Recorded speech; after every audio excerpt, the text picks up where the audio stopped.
Olá! Janaína! Peraí, Josi tá aqui. Olá, Ana, tudo bem? Tudo, menina, você não tem noção como está sendo difícil para eu tentar colocar esse celular aqui. Eu já, Não, isso aqui. olha, eu já tentei um tripé, não deu certo, eu tentei outro, esse aqui caiu, trincou a minha mesa.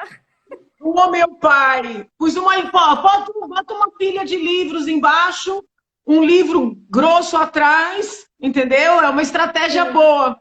É, Você é que tá eu bem? peguei meio um pouco despreparada e eu tô nervosa, viu? Tô bem nervosa. Você não faz ideia como eu tô nervosa. Não, não fique nervosa. Gente, você não É, tem noção que a responsabilidade de falar com Janaína Pascoal, gente. Não é não, para não qualquer um, fique não. Eu sou privilegiada, não posso Não reclamar. fique nervosa, porque você lá na Câmara vai enfrentar muitas situações.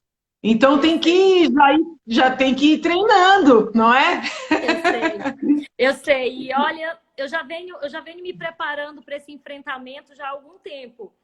A Que Câmara bom. Municipal me conhece, os vereadores me conhecem, os subprefeitos da cidade, muitos deles me conhecem diante de tanto trabalho realizado que eu já fiz pelo povo de São Paulo, né? Então, assim, eu tô, eu acredito que eu passei por um estágio e mais lá na frente eu acredito que tudo que eu aprendi durante todo esse período vai servir de alguma coisa.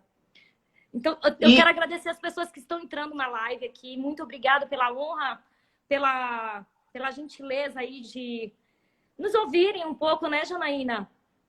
É muito legal. esse diálogo é muito importante para que as pessoas possam te conhecer, me Sim, conhecer também, né? Porque nem todo mundo conhece. E esse diálogo é importante porque eu percebo ainda na nossa cultura aquela coisa do voto de cabresto, né? Alguém sim. que tem um alto cargo ou que é muito famoso, bota a mão no ombro de uma pessoa e diz: olha, vote nessa pessoa porque eu confio, porque eu garanto. E eu acredito que isso tem muito a ver com o atraso que o nosso país ainda vive. Com Porque é certeza. necessário que o eleitor procure conhecer, entender a pessoa em quem ele está votando. E a ideia de fazer essa live é para que os eleitores, né, da capital possam conhecer um pouco mais da sua história, do seu trabalho. Eu me lembro muito bem, né, na verdade, muito provavelmente, em momentos anteriores, nós já havíamos conversado, nos encontrado nas passeatas, nos vários atos, pró-impeachment, pró-Lava Jato, mas eu me lembro muito bem, está entrando uma ligação aqui, por isso que eu estou pondo o dedo para desligar, que eu, assim, eu percebi a sua existência, entendeu? Eu te conheci no velório do doutor Hélio Bicudo. E aquela sua presença, para mim, foi muito importante, porque foi uma perda que me abalou demais. Eu tinha no doutor Hélio um conselheiro, e eu estava naquela indefinição de aceitar o convite para sair à vice-presidência, a família não querendo que eu entrasse na política de maneira nenhuma, doutor Hélio também muito reticente. Então, assim, foi uma perda não só de um amigo, mas de um conselheiro. E de uma pessoa com quem eu convivi pouco, mas que ganhou um espaço muito significativo na minha vida. Então, estava muito abalada e lembro que você estava ali do lado, entendeu? E falou, nossa, Janaína, eu vou ficar aqui com você. E aí nós começamos a conversar. Foi quando você disse, não, mas você já me conhece, né, das passeatas. Então, dali é que eu comecei a te observar. Então, eu acho que é importante você contar para aquelas pessoas, para as pessoas que estão nos acompanhando, se como é que foi, né, a sua participação no apoio ao impeachment, nas várias passeatas, nas manifestações. Fala um pouquinho disso para a gente. Bom, eu sou paraense, eu sou nascida em Belém do Pará, moro aqui em São Paulo há exatos mais ou menos 16 anos, 15 a 16 anos que eu já moro em São Paulo. Eu tive uma história de ativismo mesmo. Em Belém eu participei de muitas manifestações estudantis, né? Eu participei de muitas, já tinha dentro de mim essa a veia. E eu vim na veia, eu já tinha isso dentro de mim. E quando eu vim para São Paulo, estava quieta, não fazia nada, mas em 2011 tinha uma passeata contra a corrupção na Avenida Paulista. Eu me lembro até hoje, foi no dia 12 de outubro de 2011. E o meu esposo virou para mim e falou assim: olha, recebi uma mensagem, vai ter essa passeata lá na Avenida Paulista, vamos? E era Dia das Crianças, eu não esqueço. Eu lembro que tinha aquele programa do CQC, e o CQC chegou a fazer um teste de honestidade na Paulista. E aí estávamos eu, meu esposo e a minha filha, que era pequenininha, no cangote, e a gente estava passeando, participando dessa passeata. Foi a minha primeira passeata em São Paulo. E aí eu lembro que até teve o teste de honestidade e jogaram uma carteira, meu esposo saiu correndo, entregou, passou na TV e tudo. E a minha filha cansou, ele foi embora. E eu segui da Avenida Paulista até a igreja, até o Teatro Municipal. Eu tenho até hoje a faixa, eu, tipo, fora corruptos, eu tava com aquela faixa. E desde ali eu comecei a fazer algumas amizades, e dali eu já pegava o contato, tinham outras passeatas, e dali fui. E logo em seguida veio o pedido de impeachment, foram várias manifestações contra a corrupção, e veio o impeachment. Dali eu comecei a conhecer algumas pessoas, e continuando aí. No dia, eu lembro, foi que quando aumentou mesmo, e ali eu tomei a frente de algumas situações no ativismo mesmo em São Paulo, quando a Dilma colocou o Lula para ser ministro, e ali eu conheci a turma que fazia o bandeirão para a Avenida Paulista, aquele bandeirão do impeachment grandão. Eu conheci o Rogério Abide, quando terminou a manifestação, né, que o Lula não foi ministro, e eu comecei a ajudar a guardar o bandeirão, e ali eu fiz uma amizade, e ali a gente tomou a frente e segui junto com eles.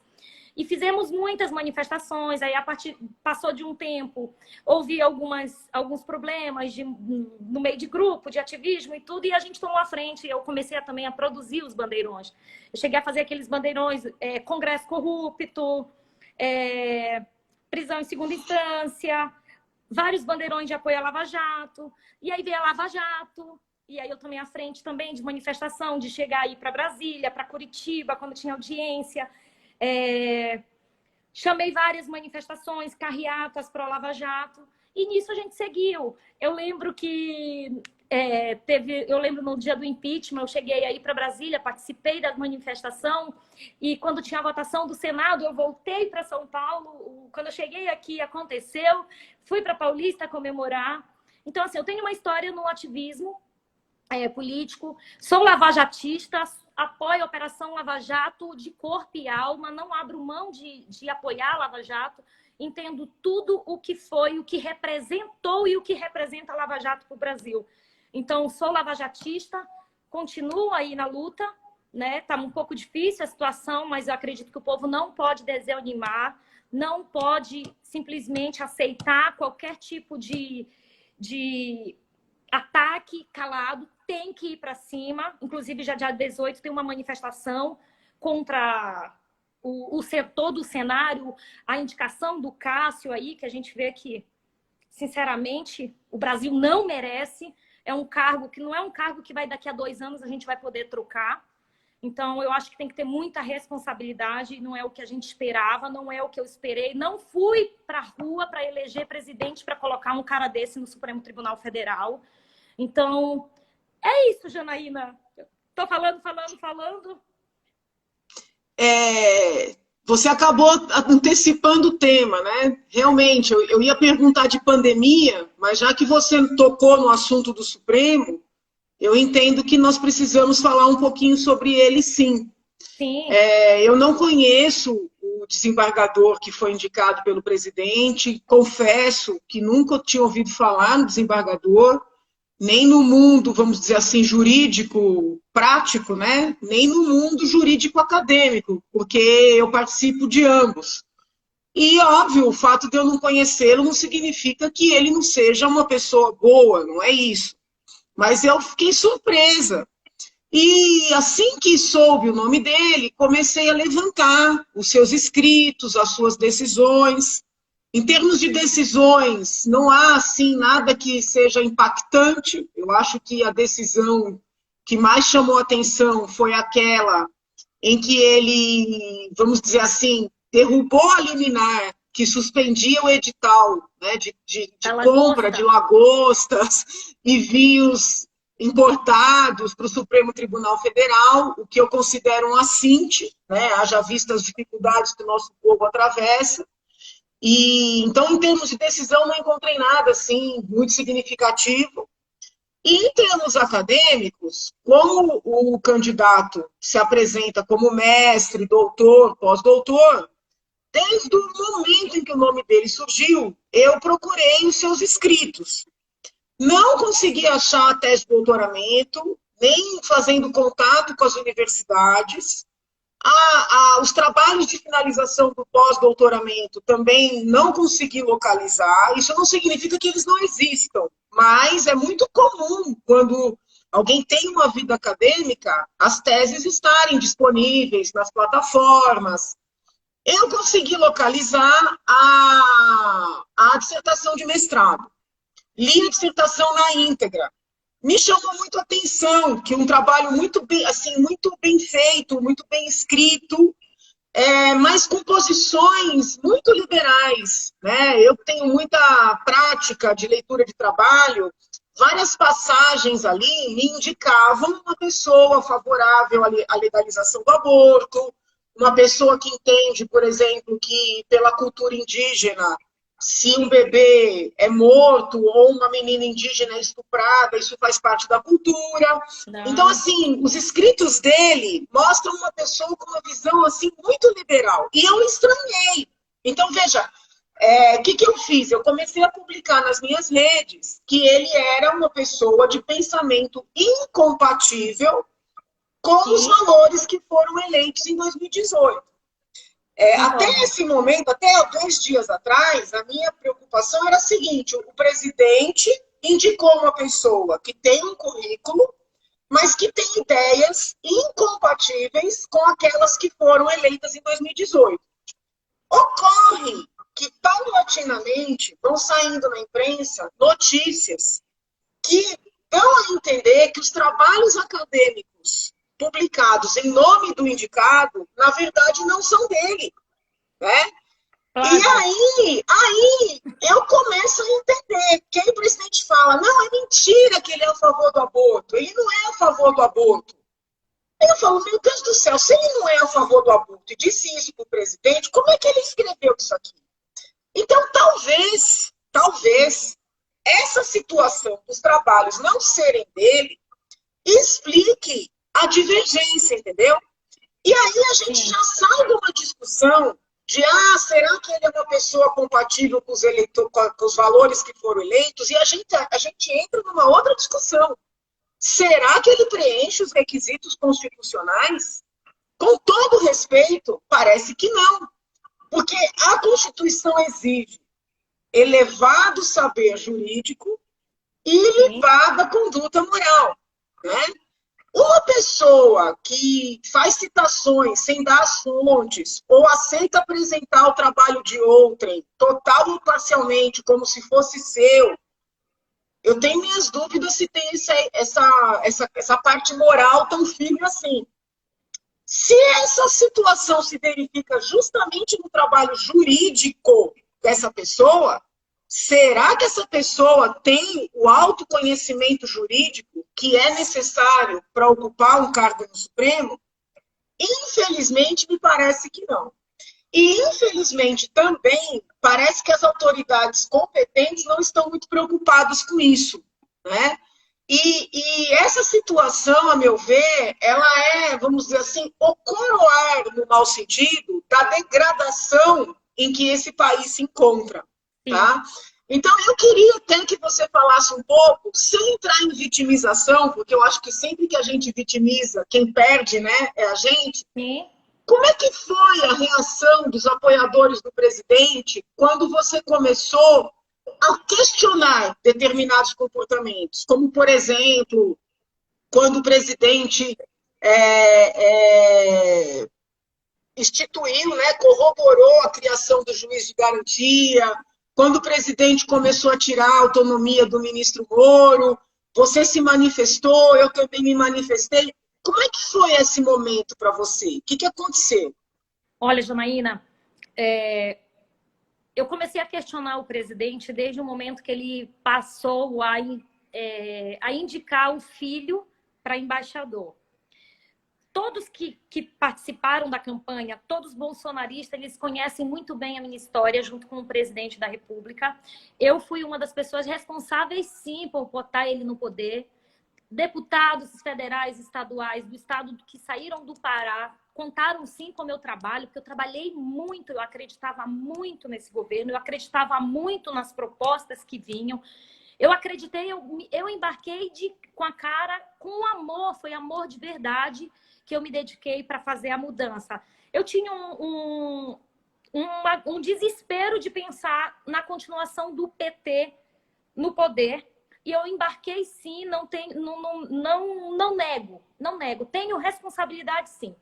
E aí, a partir do momento que eu vi que o presidente começou a fazer um discurso e falar, eu querer indicar o Eduardo para embaixador nos Estados Unidos, eu comecei a questionar. Eu falei, peraí, não é bem assim. Eu não votei, eu não coloquei, não corri. Eu comi hambúrguer com o Eduardo na rua, rodando todo o estado de São Paulo. Eu fazia quatro cidades do estado, do meu carro, com meu dinheiro, pagando pedágio, fazendo tudo, pedindo voto no sol quente, muitas vezes com fome, com sede, entregando, pedindo voto, pedi voto para Eduardo, pedi voto para você.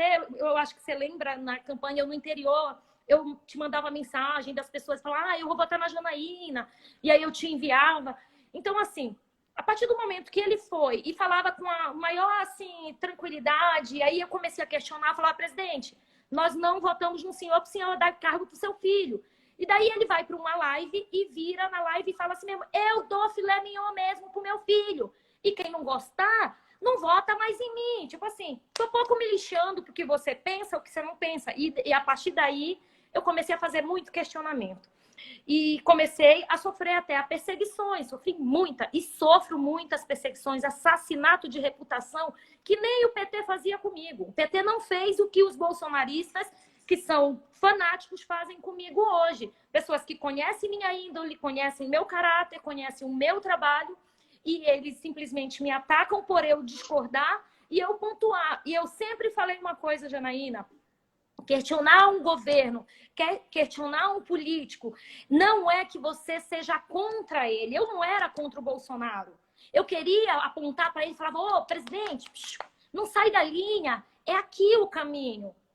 A partir do momento que eles começaram a aplaudir a coisa errada, eles são responsáveis por tudo que está acontecendo hoje no governo. A responsabilidade são dessas pessoas que nos atacaram, que não entendiam o nosso questionamento. E aí veio, logo em seguida, veio o que aconteceu? Veio a Lava Toga. Eu consegui fazer uma caravana para irmos para Brasília, que o Grupo Muda Senado estava fazendo a convocação, junto o pessoal do Vem Pra Rua. Eu falei, vamos para Brasília. Fizemos vaquinha, corremos atrás, peguei pessoas, adota um ativista, lotamos um ônibus e fomos para Brasília. Sofremos a sabotagem do Terça Livre, o Alan do Terça Livre, junto com o Flávio Bolsonaro, criaram a narrativa que eu falo hoje, que é a direita flaviana, que levantaram a bandeira do Flávio, porque o Flávio dizendo que não era para fazer nada contra o Supremo Tribunal, e dali ficou. O que acontece? Fui para Brasília, juntamente com os outros ativistas. Nunca, desde 2011 que eu fui para a manifestação, eu nunca tomei gás na cara. Eu tomei muito gás na cara por levantar a bandeira, porque eu acreditava. Eu sofri um inquérito de ministros do STF. Eu fiz uma manifestação na porta do ministro Ricardo Lewandowski. Ele me colocou na Lei de Segurança Nacional. Graças a Deus, o Ministério Público não viu crime algum, porque eu não cometi crime. Quando eu fui para lá, o doutor Modesto Carvalhosa falou, Ana, você só vai falar sobre os atos como ministro, não ataca a pessoa, não ataca a residência. Eu fui muito bem aconselhada, todos nós fomos. Tanto que o Ministério Público não viu nada. O senhor ministro Ricardo Lewandowski diz que perdeu o processo contra mim. Então, assim, diante de tudo que eu vi o abuso de autoridade, eu vi a soberba dos ministros. É tão nítido, Janaína, é tão nítido as coisas erradas que estão acontecendo com o Supremo Tribunal Federal. Alguns ministros cometem coisas absurdas. A gente vê ministro julgando o caso de de pessoas que a esposa é advogada, o escritório de advogado de advocacia daquele ministro está defendendo aquele réu. Então, assim, eu achava que a lava-toga seria um bom início para passar a limpo a justiça brasileira. Porque há muito abuso de autoridade, há muita venda de sentença no Brasil, há muita venda de sentença, isso é claro. E o que que acontece? Fui para Brasília, montamos a caravana, chegou lá, sofremos sim uma sabotagem da na CPI da lava-toga, e dali aumentou a minha crítica. As coisas foram se intensificando, aí veio o juiz de garantias, veio o COAF, começou a perseguição ao Moro, e começou grupos que hoje, é engraçado que hoje eles podem fazer a crítica, mas eu não podia fazer a crítica lá atrás. Eu tô há 1 ano tomando porrada, eu tô há 1 ano sofrendo perseguição, e não é vitimismo, não. Não é vitimismo que eu tô falando, porque eu tô pouco me lixando para vitimismo. Eu tô falando é uma realidade que acontece. Muitas pessoas dizendo, ela é comunista. Comunista como? Começou comunista. Como que eu sou esquerdista? Tomando processo, indo para a porta, enfrentando muita gente grande, de muita autoridade, impondo o que eu penso. Impondo não, expondo o que eu penso. Então, o que que acontece? Foi isso. Aí veio a lava-toga, sofremos lá essa sabotagem, daqui a pouco vem a escolha do Aras.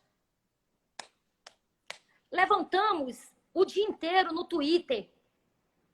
Aras não, Aras não, Aras não. E o que aconteceu? O Bolsonaro falou, tô pouco me lixando, vai ser o Aras mesmo. E aí a gente vê tudo que está acontecendo agora. A gente vê tudo que está acontecendo.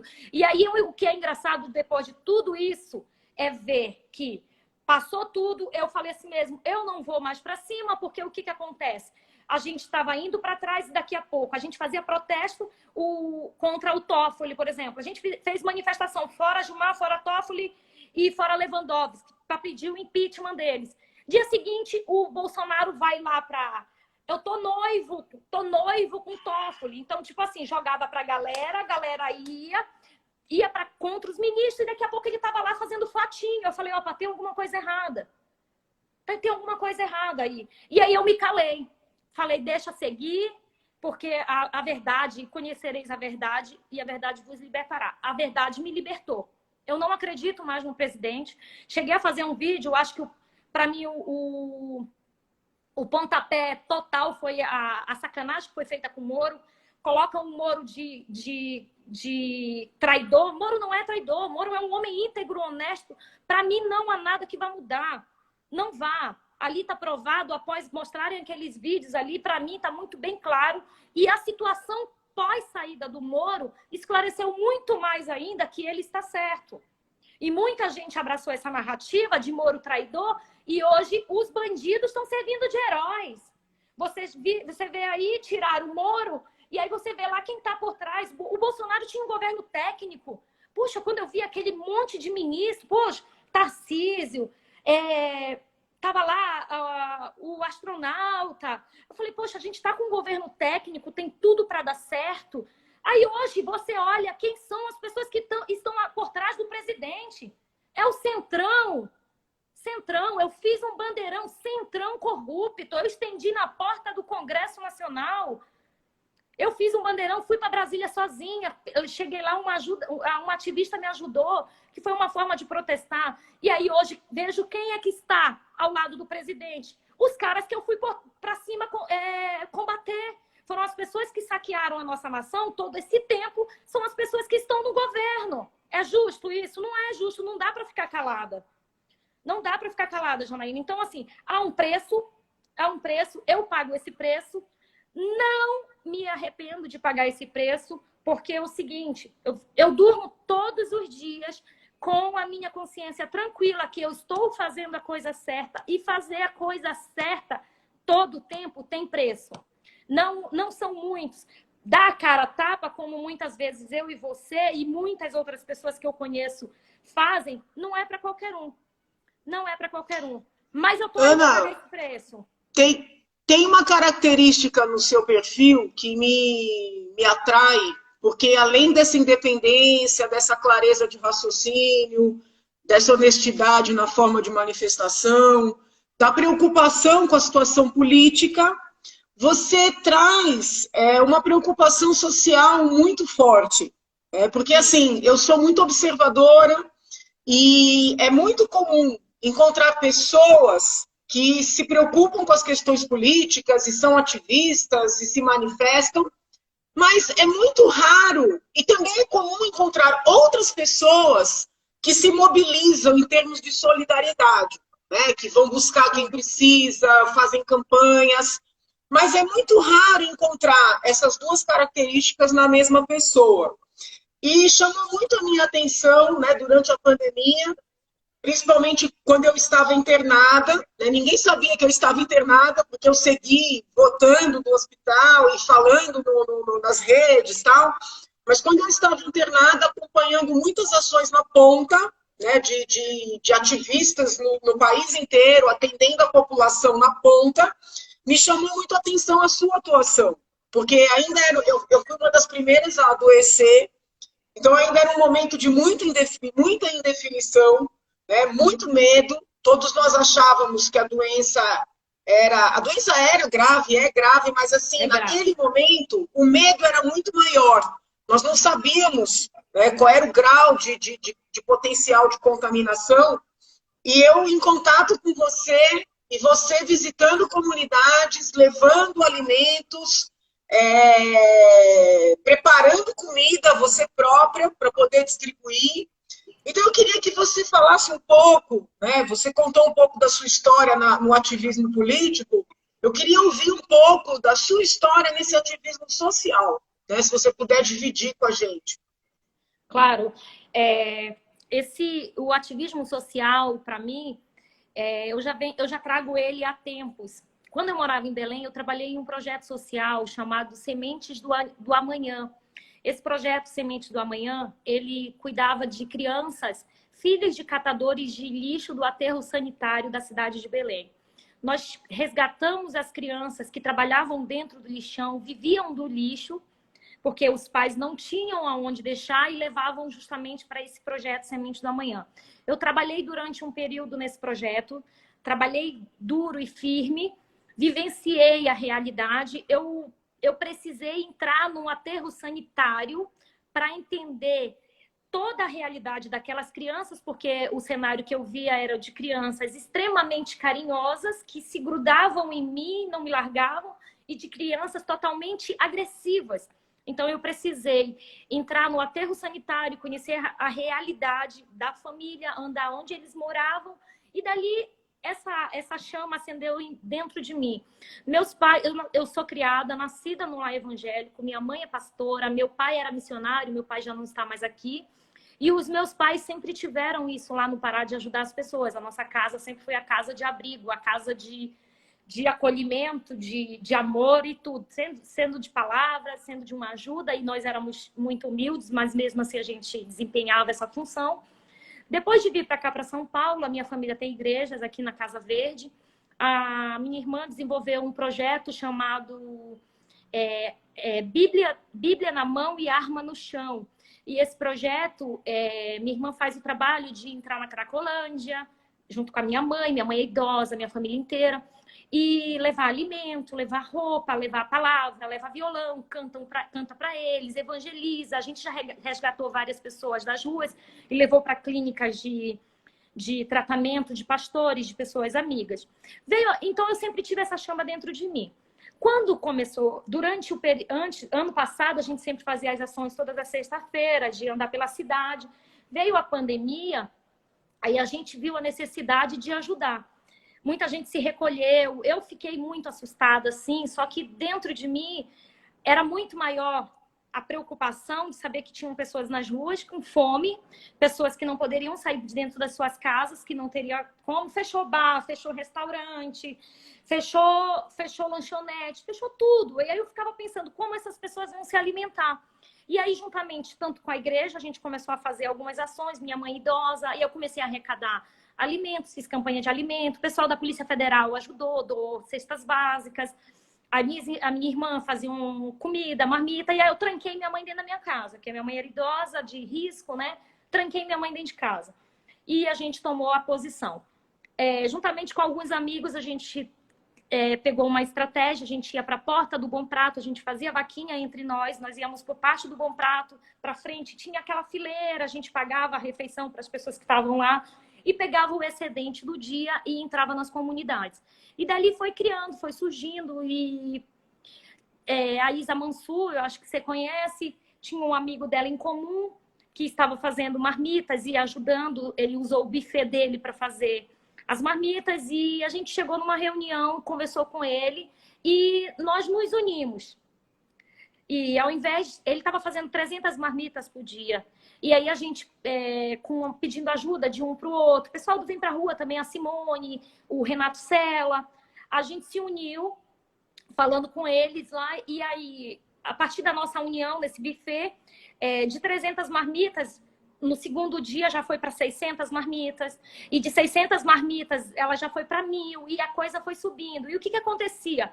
Eu ia produzir a marmita e saía de lá, eu ia para dentro das comunidades e levava a refeição. Então estava ficando muito cansativo, e dali foi conhecendo os líderes comunitários, sempre tinha um pastor lá dentro, eu falava, você não quer ir lá retirar? E nisso foi tomando uma proporção, e nós chegamos a fazer durante 5 meses 3.000 marmitas. Você sabe o que é isso? São 3.000 pessoas alimentadas.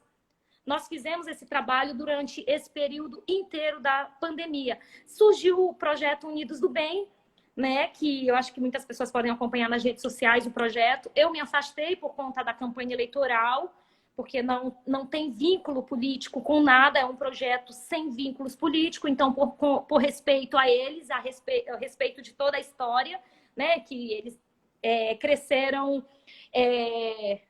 já vão se tornar uma ONG, eu me retirei por isso. Mas nisso ficou. Então, nós ficamos durante 5 meses, todos juntos. Tinha dia que tinha 40, 50 pessoas dentro do mesmo ambiente. Janaína, o mais gostoso de tudo isso, a Unidos do Bem recebeu uma doação de 5.000 testes de Covid. Todos os voluntários foram fazer teste. Nenhum dos voluntários tiveram Covid. Eu nunca tive Covid, porque eu falo que nós estávamos blindados no amor de Deus. O amor de Deus nos blindou, porque era tanta coisa boa, era tanta vontade de ajudar o próximo, que nós fomos blindados. A minha família inteira pegou Covid. Eu tive caso da minha mãe pegou, meu irmão pegou, eu tive um cunhado na UTI, todo entubado. Eu tive uma irmã na UTI, 2 irmãs na UTI, em estado seríssimo, gravíssimo, com Covid. Não é uma gripezinha, Janaína, para quem ainda ousa brincar e achar que não é muito grave. Mas assim, eu não tive medo, eu enfrentei o medo para fazer o bem. Eu não me arrependo, faria tudo novamente, só daria uma aprimorada nas coisas que eu fiz. Eu vivenciei de perto, levando um pouco para o âmbito municipal. A pandemia me fez conhecer a São Paulo de verdade. A pandemia me fez conhecer o que falta em muitos bairros de São Paulo. A pandemia me fez ver que existe um povo abandonado, existe uma cidade largada, jogada, sem saneamento básico, sem o básico, Janaína. Eu cheguei agora, durante a campanha eleitoral, visitar muitos bairros de São Paulo e reunir com os moradores. E aí, quando a gente se reúne, você perguntar assim, fala assim mesmo, o que falta? Eles viram para ti e falam, falta uma lombada na minha rua. Você tem ideia do que é isso? Uma lombada. É o básico. É o básico. E, então, me diz uma coisa. Me diz uma coisa. Você disse que visitou muito a Câmara, as subprefeituras, que os vereadores te conhecem. Nessas suas andanças na Câmara, né, você já tem alguma ideia do que precisa ser mudado por lá? Ai, Janaína, eu vou te falar uma coisa. Se o povo de São Paulo tiver consciência de tudo que a gente está vivendo, ele não reelegeria nenhum vereador. Porque nós vivemos durante 4 anos com uma cidade completamente abandonada. São Paulo foi abandonada.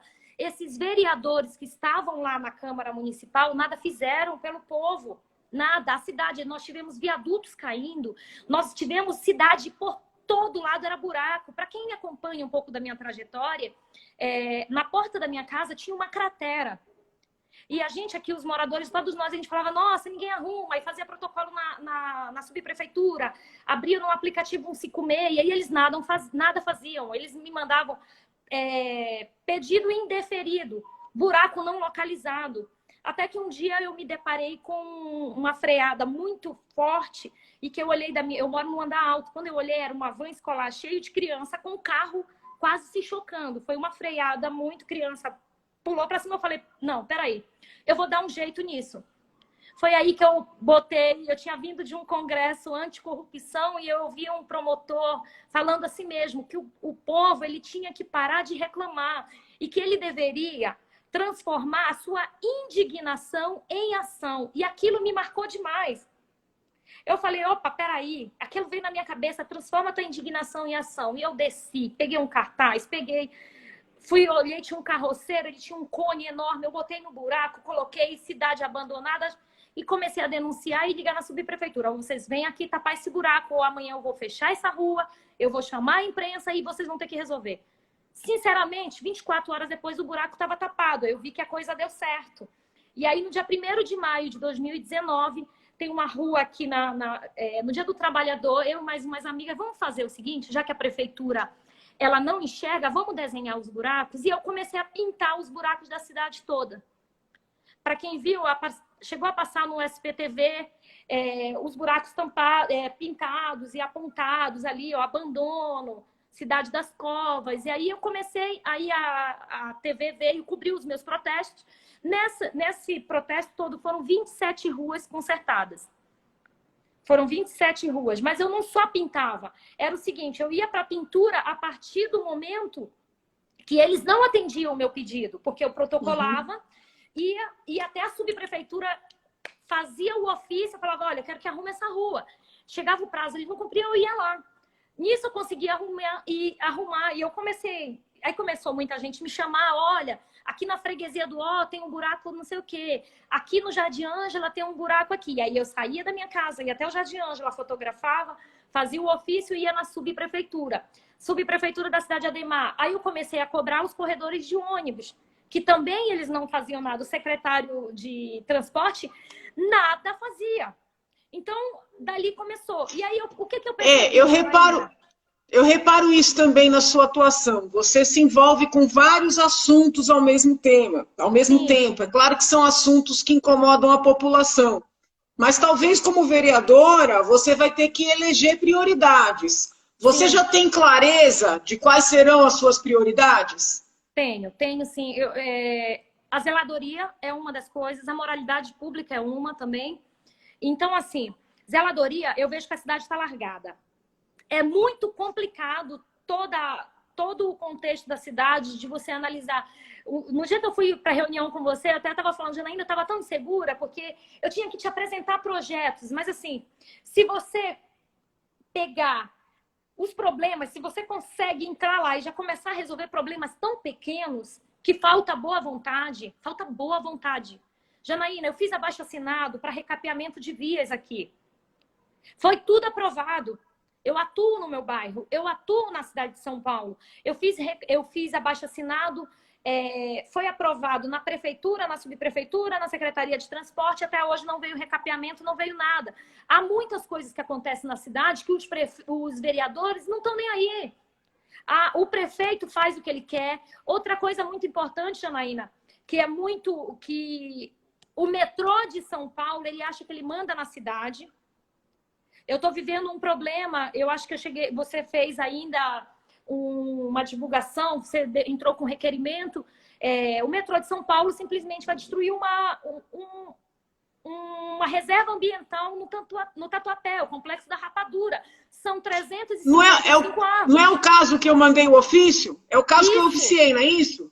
É o caso que você oficiou. O metrô simplesmente faltou a audiência pública, que foi convocada na Câmara Municipal. Ele faltou, ele não traz as respostas que o povo quer.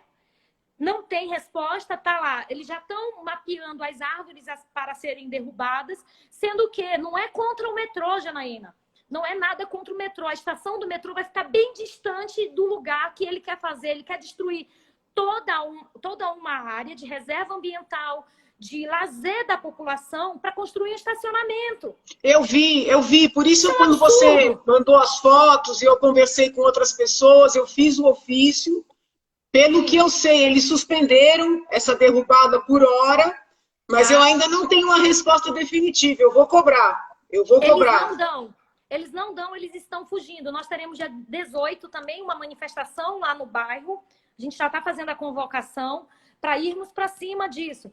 Então, sendo que ele vai derrubar essa área de reserva, sendo que a alguns metros depois eles têm uma fábrica completamente abandonada, ó, há décadas, e eles não querem gastar. Então, o que eles preferem? Vão destruir o que está ali, a praça. Vão destruir porque eles querem economizar. Então, assim, vereadores, agora que eles tiveram conhecimento da situação. Você tem ideia do que é isso? O vereador, agora que ele teve conhecimento que o metrô entrou e vai derrubar. Eu tive o caso da Baixada do Glicério, que foi outra pauta que eu também entrei na briga com os moradores da Baixada do Glicério. A Prefeitura de São Paulo, para fazer o CAT 2, que é uma mini Cracolândia.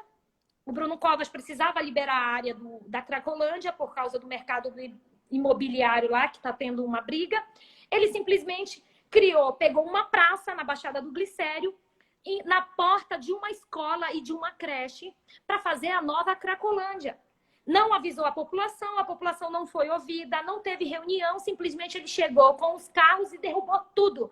Derrubou árvores, tirou a única área de lazer, sendo que o centro da cidade, a prefeitura tem muitos prédios abandonados. Por que não usou esses prédios? Por que não usou esses prédios? E aí vai destruir. Então, tem muitas coisas que a própria prefeitura, que esses vereadores deixaram a desejar. Então, se você entra ali e já tem uma atenção maior e tenta buscar resolver essas coisas e ficar atento, fiscalizar mesmo. O papel do vereador é fiscalizar. O prefeito tem que fiscalizar. E nós não temos fiscalização, Janaína. Nós temos ali uma Câmara dos Vereadores cúmplice do prefeito. Cúmplices. Tanto que você vai olhar agora a coligação do Bruno Covas, você vai ver praticamente todos os partidos coligados. Isso aí é cumplicidade. Isso é cumplicidade. Então, o povo de São Paulo tem que acordar. Você foi testemunha que a gente veio muitas pautas assim. Eu já faço, para quem não entende, eu já recebo muitas demandas, muitos pedidos, sem menos, ao menos estar lá. Eu te levei o caso das crianças surdas que estavam sem escola. Você lembra? Foram 37 das crianças? Dos alunos Sim, surdos. Claro. Inclusive, esse tema volta à tona por força do decreto do presidente da República, instituindo uma maior liberdade para as famílias escolherem se querem que suas crianças estudem em escolas convencionais, com tradutores, intérpretes, cuidadores, ou em escolas que a gente pode chamar genericamente de especiais, né? No caso dos deficientes auditivos, seriam as escolas bilíngues, que foi justamente o pleito daquelas 39 famílias. E a sensação que eu tive, pelo menos, é que o problema poderia ter sido solucionado e não houve vontade de solucionar. Né? Talvez para manter aquelas pessoas, vamos dizer assim, reféns, dependentes por mais tempo, né? Isso é muito duro. Eu lembro bem desse caso. Esse caso me marcou demais. Então, agora, quanto tempo? Você está com o relógio aí? A gente tem 1 hora. Quanto tempo ainda tem de live? Ai, meu Deus. Faltam, acho que uns 12 minutos. Juju, traz carregador. Tá acabando. Quantos minutos? Eu acho que 12 minutos. Eu não consigo ver aqui. Então, eu queria que você explicasse como é que foi essa história de você herdar o meu número. O teu número, eu vou te falar o que aconteceu. Lá no PSL, peraí, só um minuto, que eu tô pegando o carregador aqui. Lá no PSL me deram as opções de números. E aí eu tinha uma moça que tinha sido candidata, eu vou pegar o número dela. E eu soube que ela ia ser candidata. Eu falei, ela vai pegar o mesmo número. E aí eu estava com o pessoal de Jundiaí. E lá em Jundiaí tem uma moça super querida que ela tá com o teu número. Ela está com o mesmo número. E aí ela falou assim mesmo, Ana, pega o número da Janaína, vamos fazer igual, porque nós duas, a gente é Janaína mesmo. E ela falou assim, é uma honra para mim eu levar o número da Janaína. Eu falei, mas eu preciso ver se tá vago lá, né? Aí eu falei com o rapaz que estava responsável pela campanha, ele falou, Ana, você quer mesmo? Eu, tem. Aí eu falei, ótimo, eu recebi o convite, foi por você, você me estimulou a participar desse pleito, porque eu nunca quis participar. Eu estou no ativismo esse tempo inteiro, eu não tinha a intenção de sair candidata, primeiro porque eu não queria ter, eu sou muito independente, eu não queria ter o vínculo com o partido político, eu sou favorável a candidaturas independentes. Eu cheguei aí para Brasília, cheguei para Brasília, para o Supremo Tribunal Federal, para audiência pública sobre as candidaturas independentes. Então, quando você me convidou, eu falei, eu vou pegar o número da Janaína. Aí ela falou, vamos fazer uma dobradinha. Minha amiga de Jundiaí. O número me deu sorte. Eu espero que dê sorte para você também. O número me deu sorte. Eu acredito que Fala pro povo aí qual é o número. É 17317. Isso mesmo, 17317. Foi um número que me deu sorte. Vamos ver. Na capital, eu tive mais de 500 mil votos. Puxa vida. Eu não sei se essas pessoas estão felizes, se não estão felizes com o meu trabalho. Eu tenho procurado ser muito transparente com relação a todos os meus posicionamentos, minhas votações, meus votos, os projetos que eu apresento. O compromisso que eu tenho é de sempre explicar, né, o que eu estou fazendo, por que eu estou fazendo, procurar apoiar o que é bom, obstruir, lutar contra o que é ruim, melhorar projetos que chegam mais ou menos, né, e aí usar o meu conhecimento técnico para melhorar esses projetos. Então, eu tive mais de 500 mil eleitores na capital, né? Eu decidi estimular algumas pessoas a entrarem na política. Obviamente, nós não conhecemos todo mundo, né? Não conhecemos todos os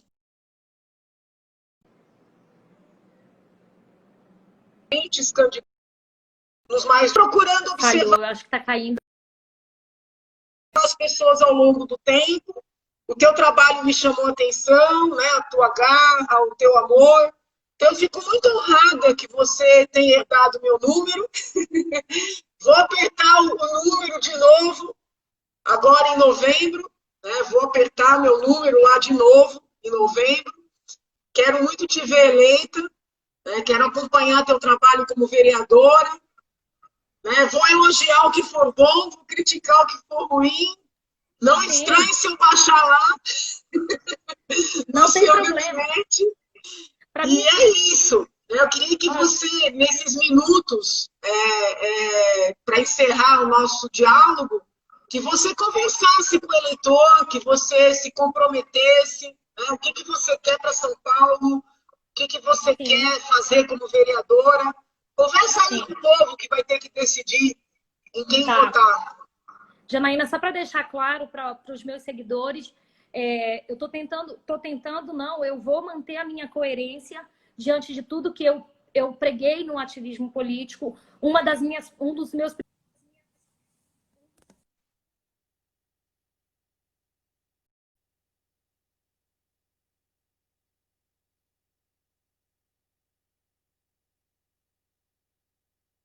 Tá falhando aqui para mim, tá falhando para você?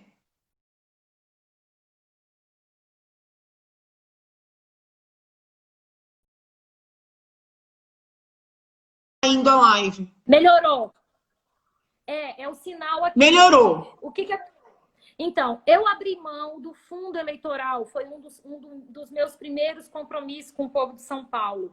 Então, não é fácil fazer esse tipo de recusa, não é fácil, porque hoje eu vejo o que significa você fazer uma campanha eleitoral sem verba, sem dinheiro, né? Eu tô de porta em porta pedindo ajuda, pedindo o voto de confiança. Então, um dos meus primeiros compromissos foi abrir mão do fundo eleitoral para manter a minha coerência, manter o meu posicionamento que eu sempre tive. Eu nunca fui favorável. Só lembrando, os meus amigos que vão usar, eles não estão cometendo crime nenhum. Porque foi uma lei que foi até sancionada pelo próprio presidente da República. Nós fizemos protestos e o presidente, mesmo assim, sancionou o aumento do fundão. eu recusei. Não vou usar. Tô correndo, tô indo, tô fazendo de tudo, me comprometo com o povo de São Paulo de zelar pela cidade de verdade, de ter uma transparência com o gasto público. Meu gabinete não será cabidão de emprego, não vou colocar qualquer pessoa ali dentro. É um compromisso que eu assumo com vocês. Faço de tudo, vou fazer de tudo para ter o máximo de transparência com todos. Economizarei o dinheiro público, sim. Tentarei solucionar problemas do mais básico até o mais sérios. Eu vou fiscalizar, seja lá qual for o prefeito que entrar. Ele não vai ter um comparsa no poder, ele vai ter um fiscalizador e eu serei um agente fiscalizador. Eu serei, sim, quero muito ouvir o povo na hora de tomar decisão. Não quero tomar decisão somente por tudo que eu penso, porque muitas vezes eu posso estar com um pensamento distorcido e um posicionamento, algumas pessoas virem e me mostrar o que eu não estou conseguindo enxergar. Eu estou aberta ao contraditório, totalmente aberta. Vou sim ouvir. Quem governa para o povo é para o povo, tem que ouvir o povo e fazer o que o povo quer. Ponto. Né? Então, um dos meus compromissos é esse. Não tá fácil, Janaína, fazer campanha eleitoral não tá fácil. Eu estou me deparando com tudo que é situação que você possa imaginar, eu estou me deparando. Então, é isso que eu tenho para falar. Eu peço um voto de confiança, eu peço que acreditem em mim. Tenho princípios, tenho valores, tenho ética. Não abro mão dos princípios, não abro mão da maior riqueza que os meus pais me deram, que é ter caráter, ter honra e honrar com os seus compromissos e ser honesta. E não abandonarei a Lava Jato também. Muito bem. Não abandonarei as minhas pautas. Não mudei, não vou mudar agora. Então, eu peço a confiança de vocês que no dia 15 de novembro você aperte 17317 e me dê esse voto de confiança. E eu quero te agradecer, muito bem, Janaína. Eu quero te agradecer por todo o teu carinho. Você tem muita atenção comigo. Às vezes me dá umas broncas, mas eu estou acostumada. Eu gosto, não tem problema. Por toda muito a atenção. bem. Eu tô disposta, assim, a levar puxão de orelha. Pode me dar puxão de orelha. Ô, Ana, não é por aí. Não é por aí. Eu aceito, sim. Eu tô muito feliz de pessoas íntegras como você, como o doutor Modesto Carvalhosa, de estarem me apoiando. Essa semana eu vou fazer uma live com o doutor Modesto Carvalhosa também, que para mim é uma honra. São pessoas que são referências, vocês são minhas referências de pessoas íntegras. E quero dizer também aqui, Janaína, que eu tenho uma preocupação também com o meio ambiente. Para quem não conhece, se você aqui que está entrando pela primeira vez, o meu Instagram não tem tanto material. Como eu sofri tantas agressões, eu cheguei a apagar o meu Instagram, que eu tinha um trabalho de anos, porque era muita agressão. Aí eu falei, eu vou voltar para o zero. Eu voltei agora, estou com 1.000 e poucos seguidores, porque eu apaguei 17 mil seguidores, eu apaguei um perfil inteiro, que tinha muito do meu trabalho. Mas aqui você pode acompanhar muito do meu trabalho, que eu tenho aqui. Eu faço plantios pela cidade, eu acompanho vários grupos de ambientalistas, pessoas bem preocupadas com o bem-estar, com tudo. Olha, você está vendo aqui o calorzão que está na cidade de São Paulo. Se tivesse calor, você vai atravessar para onde? Você vai para debaixo de uma árvore e vai ficar. Então, eu tenho muitas árvores espalhadas pela cidade de São Paulo, quero dar continuidade. Eu ouvi alguns ambientalistas, o Seu Salvador, que tem projetos de reciclagem de lixo, de levar para dentro das comunidades e fazer gerar renda, gerar emprego, gerar trabalho para esse povo. Então, assim, eu estou muito disposta, estou cheia de esperança, a minha cabeça fica cheia de planos, de projetos, mas assim, eu entreguei nas mãos de Deus, estou fazendo a minha parte, estou me esforçando para que a coisa dê certo. Então, eu só tenho que te agradecer por todo o apoio, né? Por todo o apoio que você tem me dado. E é isso. Eu te agradeço, Janaína. Te agradeço. Muito obrigada mesmo. Muito bem. Então é isso aí. É 17/3/17, Ana. Deus abençoe, ilumine, guie, tá bom? Vou estar muito na torcida pelo teu sucesso, tá bom? Muito obrigada. Obrigada mesmo. Saúde, linda. Janaína. Beijo muito grande para você e para os teus seguidores. Firme aí na caminhada, tá bom? Amém. Quero te ver, vereadora. Fica com Deus. Tchau. Pessoal, muito obrigada aí por todos que acompanharam. Kátia, Rafael, todos os amigos que estão aqui. Eu fico muito feliz de ter a presença de vocês aqui. Acompanhem um pouco mais o meu trabalho. Me ajudem na divulgação. Eu não estou usando dinheiro de vocês para fazer a campanha, recurso próprio. Eu preciso muito de ajuda, de divulgação. Janaína, você nem saiu, mas só para te falar, tá tão difícil a coisa que eu estou fazendo meu material sozinha. Você tem ideia? Hoje, para fazer um banner, esse banner do anúncio, eu pedi ajuda para uma amiga. Faz o meu banner, porque eu estou sozinha. São recursos próprios, não é dinheiro do povo. Né? Então, tá bem difícil. Então, quem gostou das ideias, quem gostou do estilo, ajuda a divulgar, né? Como fizeram comigo. É 17, 3, 17. 17, Beijo. 3, 17. Até a próxima. Beijo, gente. Obrigada. Tchau, tchau.